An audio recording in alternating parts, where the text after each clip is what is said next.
Hello student, मैं आज एक टॉपिक लेके आया हूँ। गोलीय दर्पण की वक्रता, त्रिज्या तथा फोकस दूरी में संबंध। Relation between radius of curvature and focal length. तो इसमें एक शर्त होता है कि गोलीय दर्पण की जो वक्रता, त्रिज्या और फोकस दूरी में संबंध होता है कि जब दर्पण का द्वारक वक्रता त्रिज्या की अपेक्षा छोटा होता है तो उस समय गोलीय दर्पण की फोकस दूरी वक्रता त्रिज्या की आधी होती है, अर्थात F बराबर R/2, जहाँ F गोलीय दर्पण की फोकस दूरी, R उसकी वक्रता त्रिज्या। तो ये संबंध पाया जाता है गोलीय दर्पण की वक्रता त्रिज्या और फोकस दूरी में। तो इसको दोनों दर्पणों में, अवतल दर्पण और उत्तल दर्पणों में सिद्ध किया जा सकता है। तो सबसे पहले हम लोग आते हैं अवतल दर्पण के लिए, इस सूत्र का निगमन करेंगे। तो इस चित्र में दिखाई दे रहा है कि अवतल दर्पण है जिसका ध्रुव P है। अवतल दर्पण M1 M2, उसका ध्रुव P, वक्रता त्रिज्या C और उसका मुख्य फोकस F है। जैसा कि हम लोग जानते हैं कि मुख्य अक्ष के समांतर चलने वाली किरण यहाँ लिया गया है BA, परावर्तन के पश्चात बिंदु F से निकल जाती है। तो ये क्रिया दिखाई देती है। तो परावर्तन की क्रिया में ये आपतित किरण इसमें BA है, परावर्तित किरण AF है।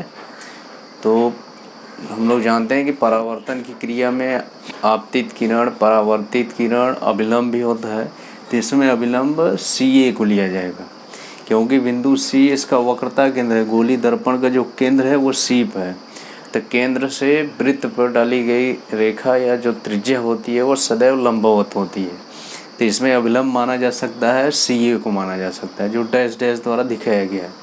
तो इसमें आपतन कोण ये दिखाया जा सकता है और परावर्तन कोण ये दिखाया जा सकता है। तो हम लोग जानते हैं परावर्तन के नियम से कि आपतन कोण सदैव परावर्तन कोण के बराबर होता है। तो उसको लिख लिया जाए यहाँ पर, परावर्तन के नियम से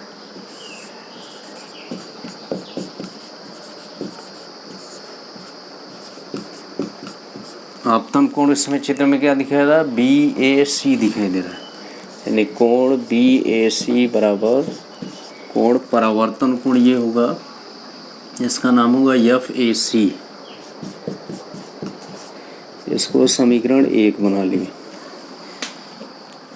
ये परावर्तन के नियम से हो गया। लेकिन चित्र में देखेंगे कि जो रेखा BA जो है मुख्य अक्ष के समांतर है, CP के समांतर है, वो तिर्यक रेखा काट रही है। तिर्यक रेखा CA काटती है।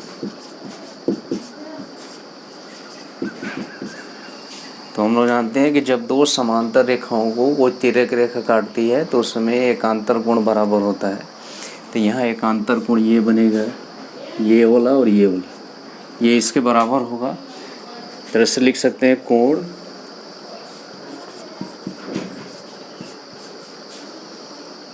BAC बराबर कोण एकांतर कोण होगा ACP। ये समीकरण 2 हो जाएगा। ये समांतर रेखा है, इसको तिर्यक रेखा काट दी तो ये कोण इसके बराबर एकांतर कोण। अब यहाँ समीकरण 1 और 2 से लिख सकते हैं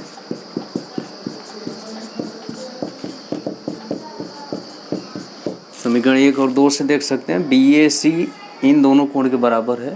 तो ये जब दोनों कोण बराबर है, ये वाला कोण भी बराबर होगा, इसलिए लिख सकते हैं कोण FAC बराबर कोण ACP।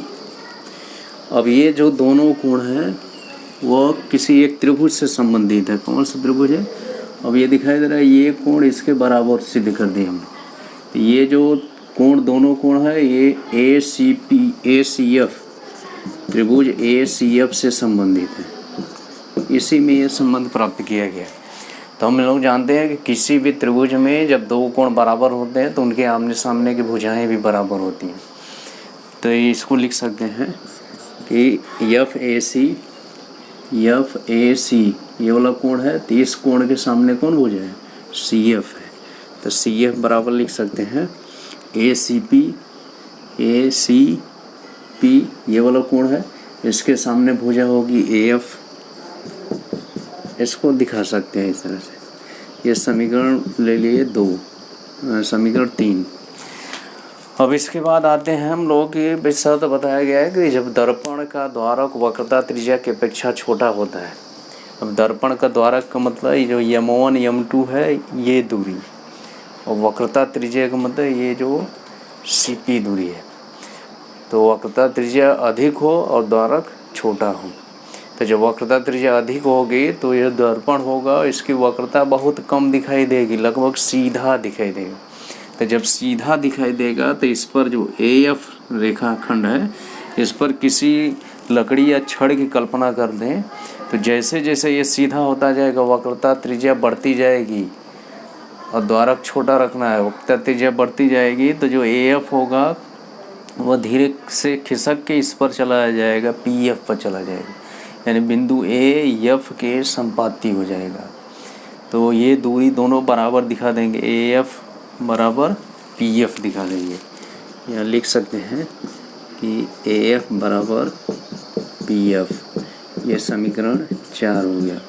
अब यहाँ समीकरण 3 तथा 4 से, समीकरण 3 तथा 4 से यहाँ लिख सकते हैं कि जब दोनों स्थिति में AF है तो CF AF के बराबर और AF PF के बराबर है, तो CF क्या होगा, PF के बराबर हो जाएगा। तो यहाँ लिख सकते हैं CF बराबर PF। तो ये संबंध हमको प्राप्त होता है CF बराबर PF, यानी ये दूरी इसके बराबर है। अब यदि चित्र के अनुसार यहाँ पर लिखें कि चित्र से पूरा दूरी को लिखना हो, CP दूरी को, तो CP बराबर क्या लिख सकते हैं, इतना प्लस इतना, 2 भाग में लिख सकते हैं, CF प्लस PF लिख सकते हैं। अब यहाँ से फिर लिख सकते हैं CP बराबर CF की जगह लिख सकते हैं PF। यहाँ हम लोग संबंध पहले से प्राप्त कर चुके हैं, तो यहाँ लिखेंगे PF प्लस PF। तो यहाँ PF प्लस PF कितना हो जाएगा, 2PF हो जाएगा बराबर CP, या PF बराबर हो जाएगा CP बटे 2 हो जाएगा। अब यहाँ से PF को ही फोकस दूरी कहते हैं F, और CP को R कहते हैं, तो R बटे 2, F बराबर R बटे 2, यही संबंध प्राप्त होता है। तो ये होता है अवतल दर्पण में फोकस दूरी और वक्रता त्रिज्या में संबंध। इसी तरह से हम लोग उत्तल दर्पण में भी इसी तरह से उत्तल दर्पण द्वारा भी इसको सिद्ध किया जा सकता है, जैसा कि चित्र में दिखाया गया। अब इसमें आपतित किरण BA लेते हैं, परावर्तित किरण AD ले लेते हैं, और जो अभिलंब होगा वो NC होगा, जो डैश डैश रेखाएं दिखाएंगे, क्योंकि ये गोली दर्पण पर लंबवत रेखा होती है जो आपतन बिंदु A से होकर गुजरती है। तो यहाँ भी परावर्तन के नियम से लिख सकते हैं कि आपतन कोण बराबर परावर्तन कोण, ये कोण बराबर दिखा सकते हैं।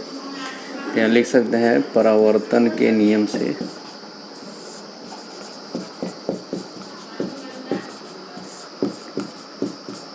अब आपतन कोण इसमें है कोण BAN बराबर कोण परावर्तन कोण है DAN, ये समीकरण 1 हो जाएगा।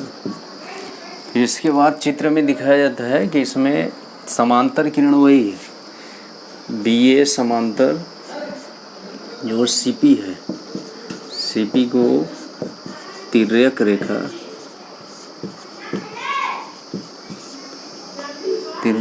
इसमें काट रही है, NC काट रही है या काटती है। जब काट रही है तो इसमें संगत कोण बराबर होगा, तो संगत कोण कौन आएगा, ये वाला कोण इसके संगत आएगा, यानी कोण BAN बराबर कोण ये वाला संगत कोण रहेगा। इसका नाम लिख सकते हैं हम लोग ACP लिख सकते हैं, ACP, ये समीकरण 2 दिखा दिया। फिर इसके बाद इसमें शीर्षाभिमुख कोण भी बनता है कि जब 2 तिर्यक रेखाएं एक दूसरे को काटती हैं तो उनके आमने सामने के कोण बराबर होते हैं।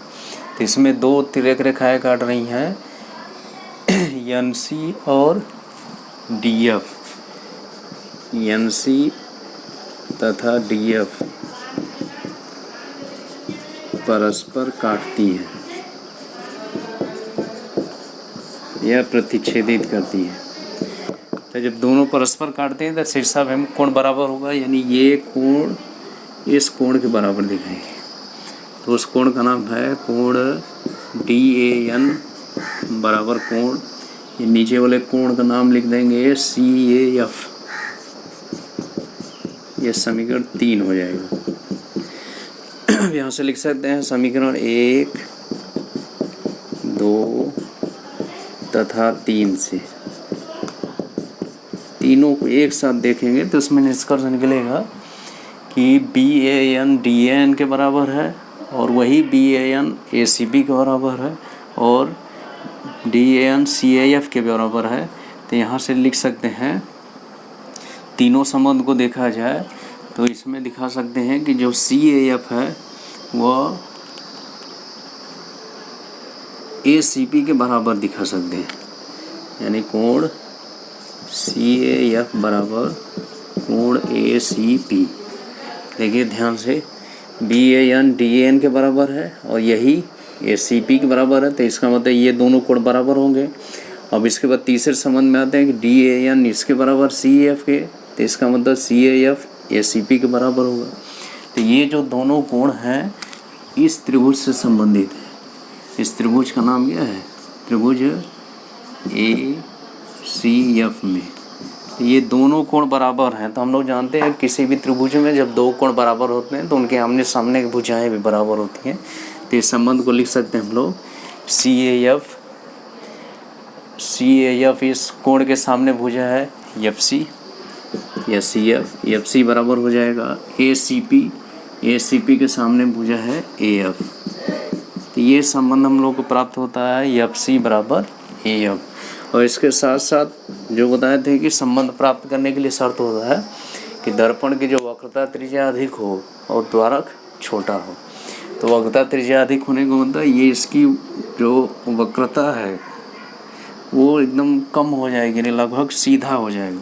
तो इसमें FA या AF की जगह कोई काल्पनिक छड़ माने या कोई लकड़ी का टुकड़ा माने, तो वहाँ से इसको जब सीधा कर दिया जाएगा, वक्रता बढ़ाते जाएंगे तो ये खिसक कर नीचे गिर जाएगा, यानी AF को PF के बराबर माना जा सकता है। यहाँ लिख सकते हैं AF बराबर PF। तीन दोनों संबंध से FC बराबर AF और AF बराबर PF से निकाल सकते हैं कि FC बराबर क्या हो जाएगा? FC बराबर PF हो जाएगा। ये संबंध प्राप्त होता है। तो FC किसके बराबर है? PF के बराबर। तो इनसे हम लोग लिख सकते हैं, चित्र में पूरी दूरी को लिखना हो PC को, तो PC बराबर क्या लिख सकते हैं? PF प्लस FC लिख सकते हैं। तो यहाँ से देखिए PC बराबर लिख सकते हैं, PF को इसी तरह से छोड़ दें और FC की जगह लिख सकते हैं हम लोग PF। तो ये PF कितना हो जाएगा? 2PF बराबर PC, इसलिए PF बराबर हो जाएगा PC बटे 2, या इसमें मान रख देंगे F बराबर R/2। तो ये संबंध प्राप्त होता है उत्तल दर्पण के लिए। तो इस तरह से हम लोग देखें कि दोनों दर्पणों में, चाहे अवतल दर्पण हो चाहे उत्तल दर्पण हो, दोनों के लिए एक ही संबंध प्राप्त होता है कि उसकी फोकस दूरी वक्रता त्रिज्या की आधी होती है।